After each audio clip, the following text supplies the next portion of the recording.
जिसका नाम क्या है, फ्रैक्शंस एंड डेसिमल्स, जिसको हिंदी में हम भिन्न और दशमलव कहते हैं। इस में आपको ध्यान रखना है कि इसमें दो संख्या हम लेते हैं, जो नेचुरल नंबर जो भी है उनको हम लेकर चलते हैं। तो P और Q दो अलग अलग संख्या हैं। P अपॉन Q जो देखा यहाँ मैंने करके दिखाया आपको, P ऊपर यानी अंश कहलाता है, नीचे की संख्या जो भी होगी जो हम लेकर चलेंगे वो हर कहलाती है। तो ऊपर के जो अंश हैं, जैसे मैंने एक उदाहरण दिखाया 2/3, तो 2 क्या हो गया अंश और 3 क्या हो गया Q मतलब हर। तो ऊपर अंश नीचे हर। अब ये जो भिन्न है बेटा, पहले भिन्न की बारी है। तो भिन्न 3 प्रकार के होते हैं, प्रॉपर भिन्न, ठीक है, प्रॉपर फ्रैक्शन, दूसरा इम्प्रॉपर फ्रैक्शन एंड तीसरा मिक्स्ड फ्रैक्शन। इन सबों से आप वाकिफ हो गए, लेकिन फिर भी मैं आपको चैप्टर को आगे एक्सरसाइज करने से पहले समझा रहा हूँ।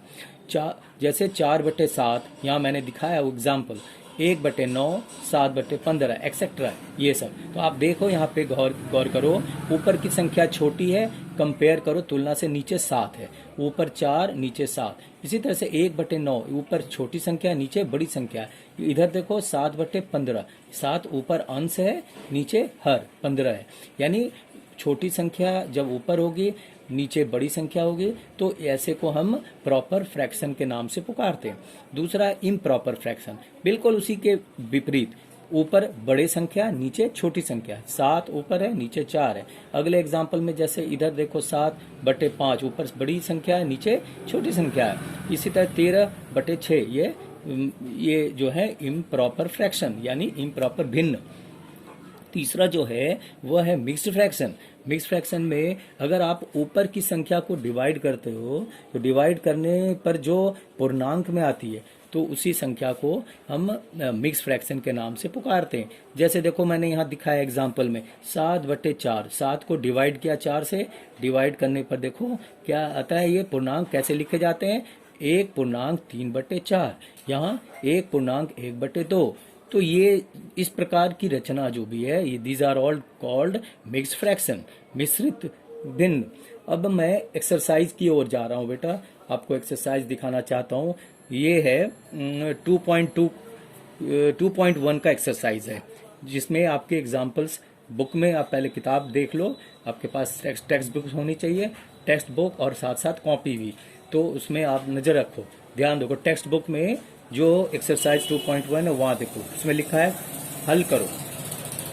2 और 2 के नीचे कुछ भी संख्या नहीं है, यहाँ पे देख रहे हो, 2 के नीचे कोई संख्या नहीं, तो इसे हम अपनी तरफ से 1 नीचे लिख सकते हैं। -3/5, नीचे वाली संख्या का एलसीएम लेते हैं, एलसीएम मतलब लघुत्तम, ठीक है जी, जो आपने छोटी क्लास में भी देखा है लघुत्तम कैसे निकालते हैं। तो उसके लघुत्तम 5 आता है, नीचे एक लंबी लाइन खींचते हैं, नीचे 5 लिखते हैं, ऊपर कैसे आया ये 10 कैसे आया, तो इससे जब आप इसको नीचे वाले को डिवाइड करते हो तो 1 5 जा 5, 5 आते हैं, और 5 से ऊपर वाली संख्या को मल्टीप्लाई कर देते हैं, तो 5 2 जा 10।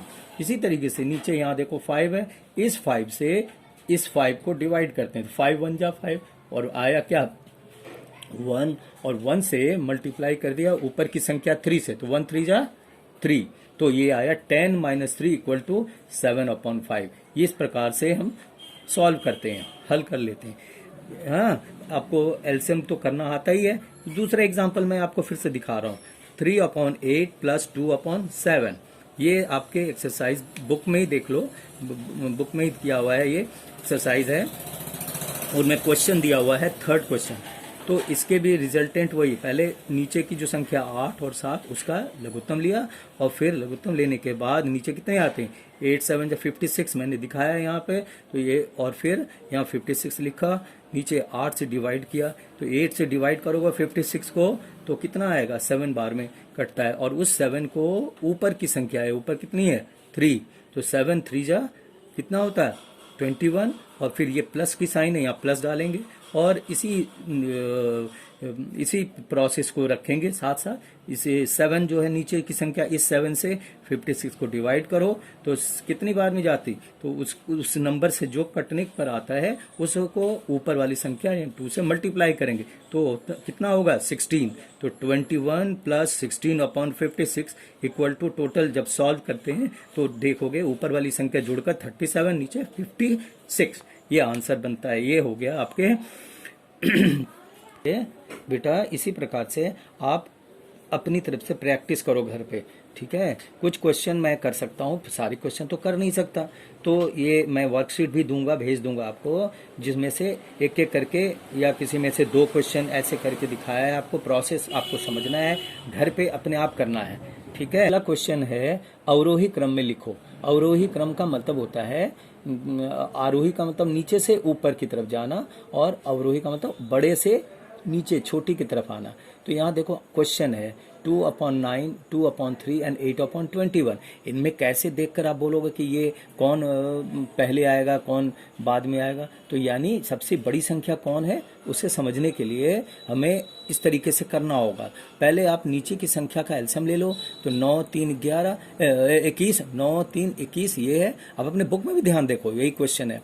और उसको लिखने के बाद इनको नीचे की जो ऊपर अंश नीचे हर होता है, तो नीचे की जो हर है उनको हम इक्वल करेंगे। देखो कैसे, तो 63 है ना, तो 9 7 जा 63, तो नीचे 63 लिखा तो आना चाहिए। तो 9 7 जा 63 और ऊपर जो ऊपर मैंने नंबर लिखा है, देखो नीचे 7 है तो ऊपर भी 7 है। तो ऐसे ही करेंगे, नीचे 7 लिखेंगे तो ऊपर भी 7 लिखेंगे और ऊपर मल्टीप्लाई कर दो, नीचे मल्टीप्लाई करोगे तो नंबर क्या आएगा 14/63। दूसरे वाले का भी इसी तरह से 2/3 है, तो 2/3 तो ज्यों कहते हो ऐसे लिखो और मल्टीप्लाई करने पर जिसमें 63 आए तो वो कौन सी संख्या है 21। तो 21 मल्टीप्लाइड बाय 3 इक्वल टू 63।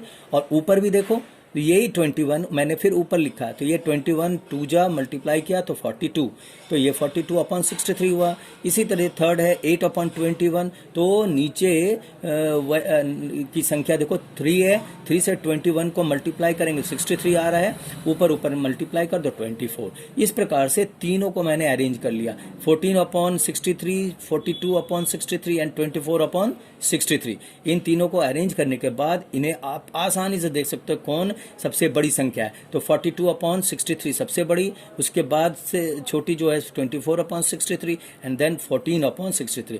ये हुए आपके अवरोही क्रम, पेपर में पूछे जाते हैं। अगला क्वेश्चन मैं करने जा रहा हूं, वो आप देखो यहाँ दिया है एक आयताकार यानी रेक्टेंगल पेपर है, उसकी लंबाई है 12.1/2 सेंटीमीटर तथा चौड़ाई है 10.2/3 सेंटीमीटर। तो कागज की परिमाप निकालो। आपको पता है आयताकार कागज की जो परिमाप होती है उसका सूत्र क्या होता है, 2 गुने लंबाई जमा चौड़ाई। तो 2 लिखा और लंबाई को की जगह पर मैंने यहाँ 32/3 लिखा है। ये कैसे आया, तो देखो ये मिश्रित संख्या को मैंने तोड़ा, तो 10 3 30, 10 3 जा 30 और 2 ऐड कर दिया तो 32/3 ऐसे लिखा जाता है, वही मैंने यहाँ लिखा है। तो ये मैंने ऐसे लिखा है। फिर इसके बाद नीचे वाली संख्या ब्रैकेट के अंदर वाले को काम को पहले करते हैं। तो 3 और 2 का क्या लिया है एलसीएम, 3 और 2 का एलसीएम निकला 6, तो वो मैंने यहाँ 6 लिखा है। पहले अंदर का काम कर लो, फिर उसके बाद ऊपर प्लस कर दिया तो 139 आया। और नीचे 6 है तो ये कट जाते हैं, बाहर में 2 है ना, 2 की संख्या से 6 कटेंगे तो इसलिए आया 139/3। तो इसे फिर भिन्न करो, डिवाइड करोगे तो डिवाइड करने पर 46.1/3। इस प्रकार से ये वाला क्वेश्चन हुआ। अगला मैं फिर देखना बेटा, मैंने बीच का छोड़ा इसलिए कि सेम है, आप अपनी प्रैक्टिस करो घर पे।